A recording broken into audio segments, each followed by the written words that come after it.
जय हिंद फ्रेंड्स, स्वागत है आप सबका हमारा यूट्यूब चैनल पर। पिछले टॉपिक जो हमने किया था उसमें हमने पाषाण काल के बारे में पढ़ा था और सिंधु घाटी सभ्यता के बारे में पढ़ा था और मैंने टॉप 60 क्वेश्चंस भी दिए थे उसके, जो मैंने अपलोड कर दिए हैं, आप देख सकते हैं हमारे यूट्यूब चैनल पर। और इस टॉपिक में नया टॉपिक स्टार्ट करने जा रहा हूँ। हिस्ट्री का मैं नया टॉपिक है जो वैदिक काल पे है।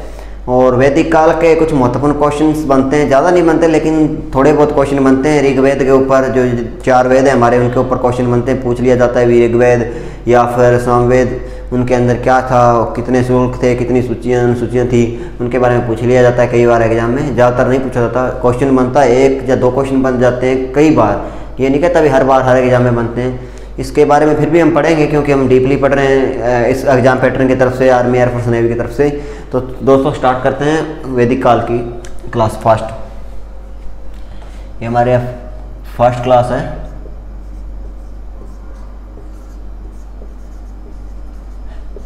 हिस्ट्री की। तो दोस्तों वैदिक काल को हमने 2 भागों में बांटा है। हमने नहीं बांटा, जो खोजकर्ता जो भी जिन्होंने ये लिखे हैं, ग्रंथ लिखे हैं, उन्होंने 2 भागों में बांटा है वैदिक काल को। वैदिक काल जो 2 भागों में बांटा है, एक तो है ऋग्वैदिक काल, ऋग्वैदिक काल, और दूसरा है उत्तर वैदिक काल, उत्तर वैदिक काल। इन दोनों कालों के बीच में जो अंतर था, इनकी राजनीतिक जीवन, आर्थिक जीवन में जो भी अंतर था, इनके धर्मों में जो अंतर था, वो हम आगे पढ़ेंगे। लेकिन उनसे पहले जो वैदिक काल के धर्म ग्रंथ थे, जो नदियाँ थी, वैदिक काल कैसे बना, उनके लोग कहाँ से आए थे, उनके बारे में जानकारी लेंगे। तो सबसे पहले हम वैदिक काल के बारे में पढ़ते हैं। ऋग्वैदिक काल, उत्तर वैदिक काल के बारे में बाद में पढ़ेंगे हम। तो अलग अलग मत द्वारा माना गया है कि ऋग्वैदिक काल की शुरुआत आर्यों के आने से हुई थी। आर्य मैंने बताया था, जो सिंधु घाटी सभ्यता की समाप्ति हुई थी, उनमें एक कारण मैंने ये भी बताया था कि भारे आक्रमण जो हुआ था उसके कारण सिंधु घाटी सभ्यता का अंत हुआ था। उन भारे आक्रमण के अंदर आता है आर्यों का आक्रमण हुआ हो सकता है उस समय, क्योंकि उस समय सिर्फ आर्य ही थे जो वहाँ पे आए थे सिंधु घाटी सभ्यता के अंदर। तो आर्य के जो स्थान के बारे में विभिन्न मत दिए गए हैं विभिन्न साइंटिस्ट द्वारा, विभिन्न शोधकर्ता द्वारा। तो वो मैं आपको बताता हूँ कि कौन से शोधकर्ता ने क्या मत दिए हैं। सबसे पहले एक लाइन खींचते हैं, बीच में इधर बताता हूँ मैं। सर विलियम जोन्स के द्वारा ये कहाँ से आए थे मैं बताता हूँ आपको। सर विलियम जोन्स के द्वारा ये लोग यूरोप से आए थे। सर विलियम जोन्स ने माना है कि ये लोग यूरोप महाद्वीप से आए थे। और दूसरे जो हैं वो हैं बाल गंगाधर तिलक द्वारा माना गया है कि ये लोग उत्तरी ध्रुव से आए थे। बाल गंगाधर तिलक ने भी इनके ऊपर शोध किया है। गंगाधर तिलक के द्वारा यह उत्तरी ध्रुव,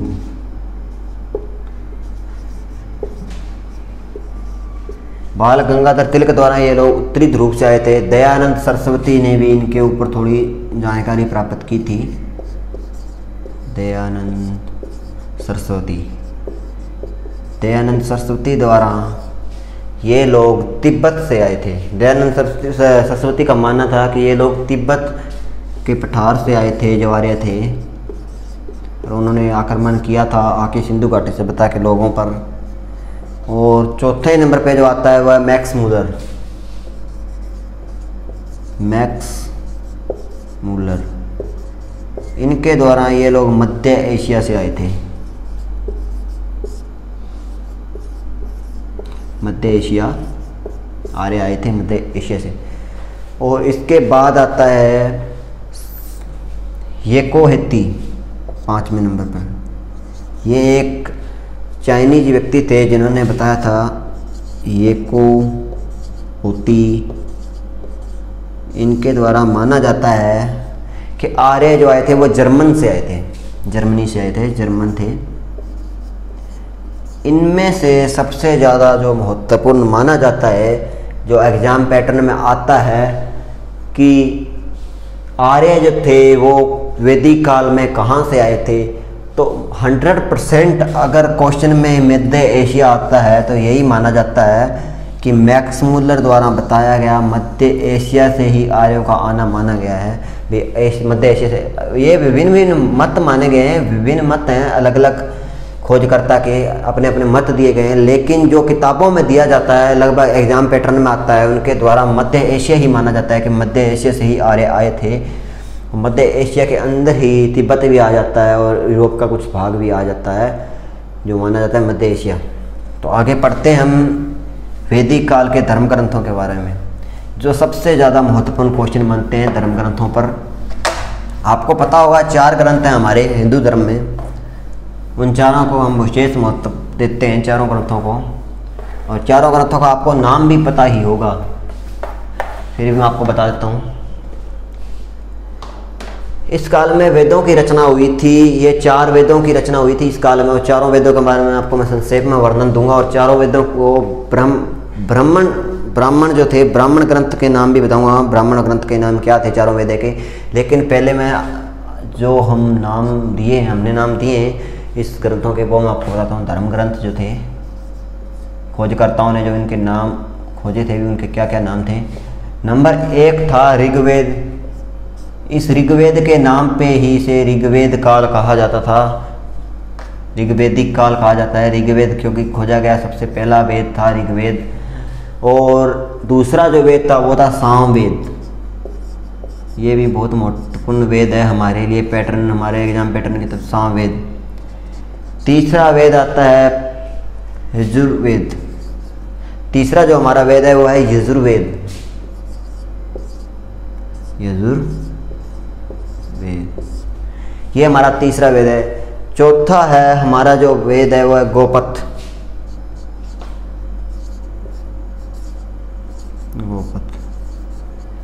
ये हमारे चारों वेद हैं।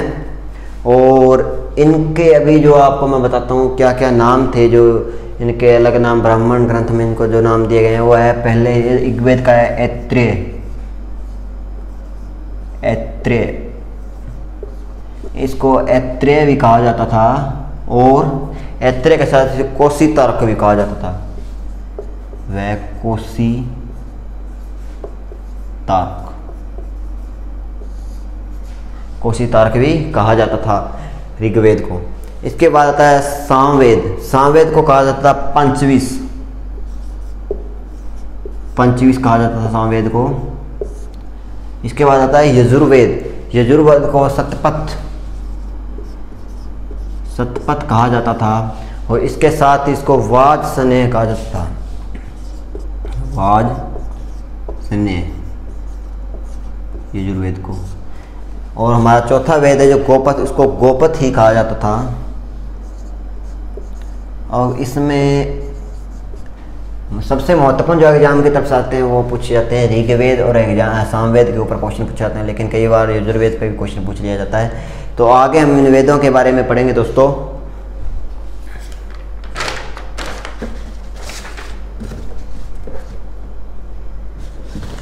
सबसे पहले हम हमारा पहला वेद लेके चलते हैं। इसके मैंने कुछ पॉइंट्स बनाए हैं ऋग्वेद के ऊपर, जो महत्वपूर्ण क्वेश्चन्स बनते हैं, वो मैं आपको बाद में एक सीरीज़ दे दूंगा क्वेश्चंस की। लेकिन इस पे भी मैंने एक पॉइंट्स बनाए हैं ऋग्वेद के ऊपर, जो महत्वपूर्ण पॉइंट्स हैं। आपको मैं पॉइंट्स से पढ़ाना चाहूँ तो आप चाहते हो तो पॉइंट्स से करवा देता हूँ, अगर वैसे चाहते हो तो वैसे करवा देता हूँ। पहले मैं आपको वैसे ही करवा देता हूँ, क्योंकि पॉइंट्स तो मैं आपको बाद में क्वेश्चन बनवा ही दूंगा, उसकी कोई दिक्कत नहीं है। ऋग्वेद के बारे में बताता हूँ मैं। सबसे पहला जो हमारा वेद है, ये ऋग्वेद वैदिक काल का सबसे बड़ा वेद है ऋग्वेद। इसमें देवताओं की प्रशंसा के लिए मंत्र लिखे गए हैं। ऋग्वेद देवताओं को समर्पित वेद था, ये वेद देवताओं को समर्पित था, देवता को समर्पित था, समर्पित था। और इसमें देवताओं की प्रशंसा के लिए, देवता की प्रशंसा के लिए मंत्र लिखे हुए हैं, प्रशंसा के लिए मंत्र लिखे हैं।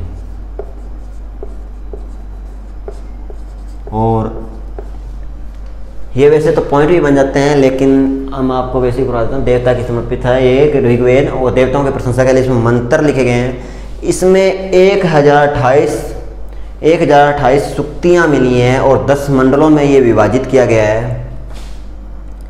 इसमें ऋग्वेद में 1028 सूक्तियाँ होती है, जो कड़ियाँ, जो बुझनी बोलते हैं, हमें लाइनें बोल सकते हैं। 1000 सूक्तियाँ लिखी हुई हैं,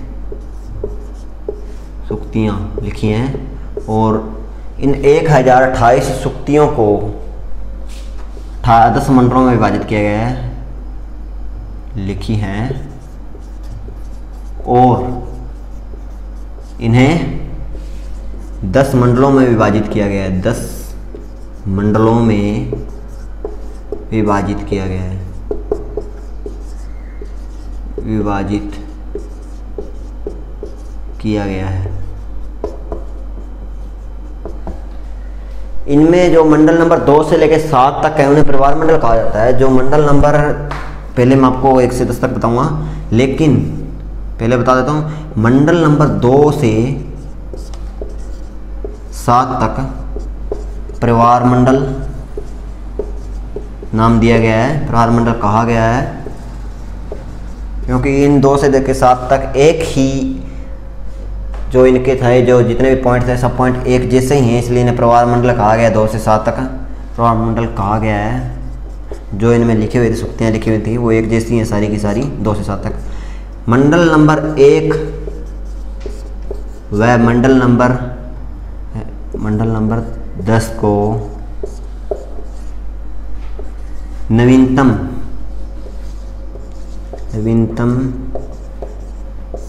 मंडल कहा गया है।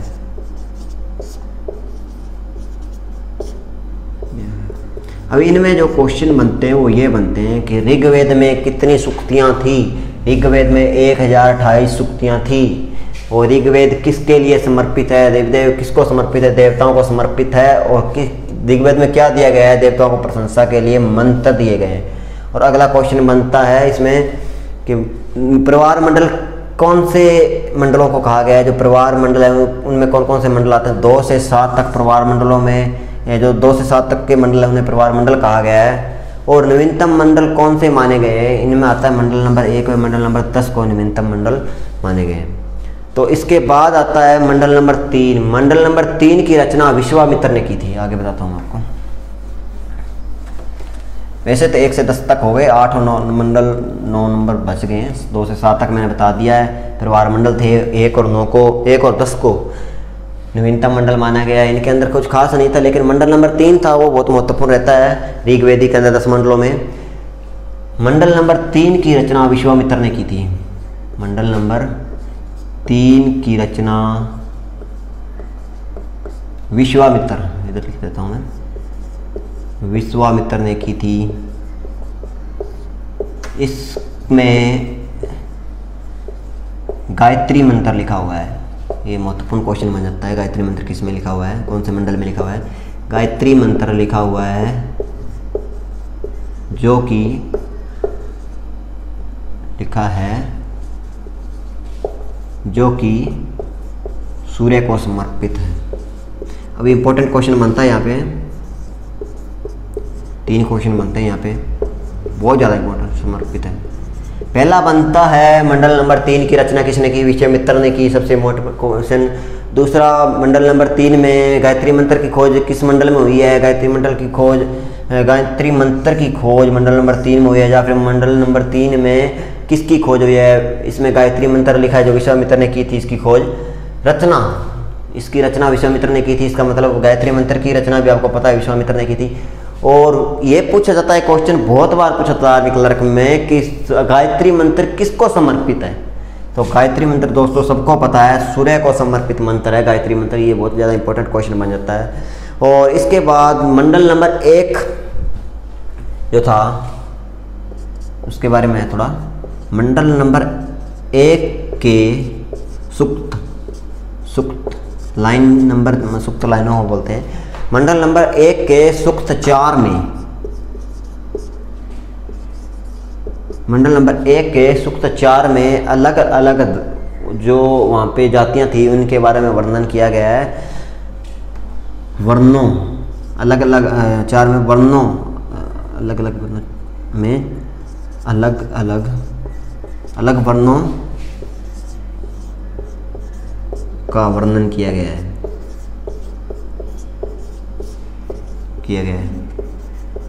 ये वर्ण, ये वहाँ पे कौन सी जातियाँ थी वो आपको मैं बताता हूँ। नंबर 1 थी जो सबसे उच्च जाति मानी जाती थी ऋग वैदिक काल में, या वैदिक काल में बोलते हैं या उत्तर वैदिक काल में बोलते हैं, तो वो थी ब्राह्मण। ब्राह्मण सबसे उच्च जाति में आता था वहाँ पे उस समय का व्यक्ति, सबसे ज़्यादा मान्यता थी जो ब्राह्मण की थी, ब्राह्मण। दूसरे पर आता है क्षत्रिय, जो क्षत्रिय होते हैं जो योद्धा होते हैं, क्षत्रिय। तीसरे नंबर पे आता है दोस्तों शूद्र, जो नीची जाति के लोगों में आ जाते हैं।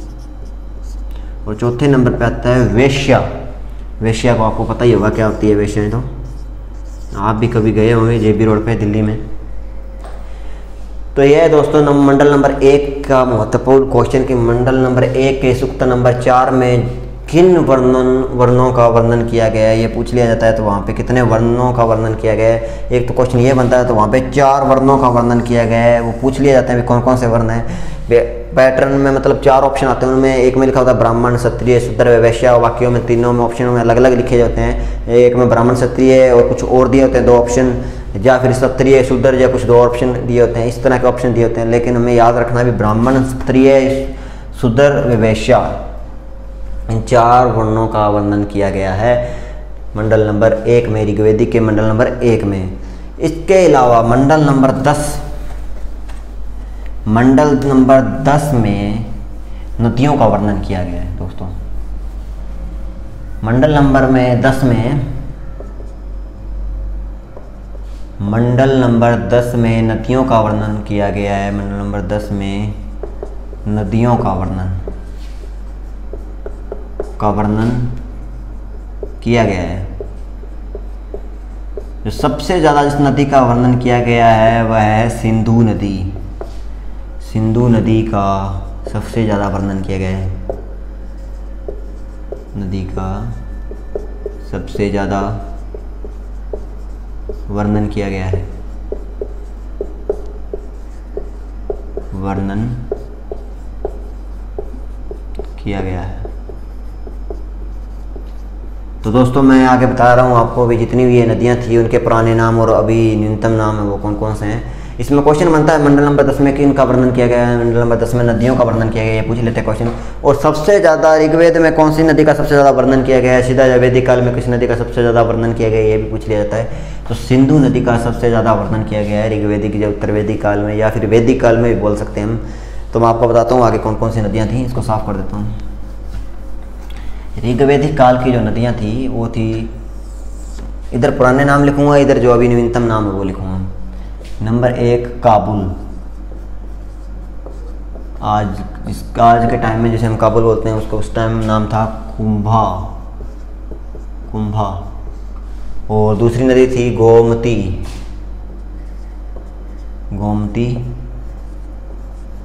पहले हम नाम ही लिख लेते हैं। गोमती को कहा जाता है गुमल। तीसरी नदी थी घग्गर नदी को कहा जाता था। इस समय की जो घग्गर नदी है उस समय उसे द्रष्टावती कहा जाता था। द्रष्टवती। अगली नदी है सिंधु को आज हम सिंधु बुलाते हैं और उस समय भी सिंधु ही बुलाया जाता था। और 5वीं नंबर जो नदी है वो है दोस्तों झेलम। ये महत्वपूर्ण नदियां हैं जो पंजाब की नदियां हैं, मैं 5 तो इनमें। झेलम नदी को विस्तृता बुलाया जाता था। विस्तृता। इसके बाद है चिनाब जो नदी है उसको अस्किनी बुलाया जाता था। अस्किनी। उसके बाद है रावी नदी को पुष्णी बुलाया जाता था। पुष्णी। पुरुषनी नाम जो दिया गया था उस समय नदियों को, ये जो नाम दिए गए थे उस समय के नदियों का नाम बाद में चेंज करके ये नाम कर दिया गया था काबल, गोमती, घग्गर, सिंधु, झेलम, चिनाब, रावी। और 8 नंबर नदी है व्यास। व्यास नदी को उस वक्त विपस कहा जाता था। तो मैं ऊपर से साफ करता हूँ, एक नदी हमारी रह गई है, वो थी सतलुज। सतलुज को दुर्दी कहा जाता था। नंबर 9 सतलुज को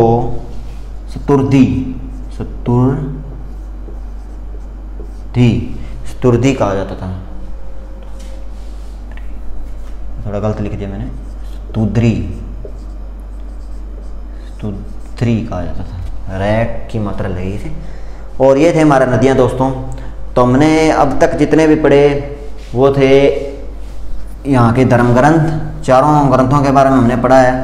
थोड़ा थोड़ा बाकी ग्रंथों के बारे में बाद में पढ़ेंगे। ये सिर्फ हमने अभी सिर्फ ऋग्वेदिक काल के बारे में, ऋग्वेद ग्रंथ के बारे में पढ़ा है। वैदिक काल के अंदर हमने धर्म ग्रंथों में सिर्फ अभी ऋग्वेद पढ़ लिया है। इसके बाद सामवेद, यजुर्वेद और अथर्ववेद भी पढ़ेंगे, जिनका नाम मैंने आपको बताया पीछे। और इनके पाठकर्ता को मैं बता देता हूँ। ऋग्वेद के पाठकर्ता को होत कहा जाता था। जो ऋग्वेद का ये क्वेश्चन बनता है दोस्तों, ऋग्वेद के पाठकर्ता को क्या कहा जाता था? ऋग्वेद के पाठकर्ता को होत कहा जाता था।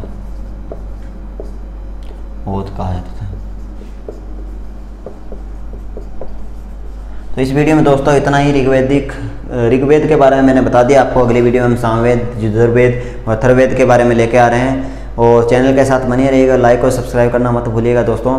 तो तब तक के लिए जय हिंद, जय भारत।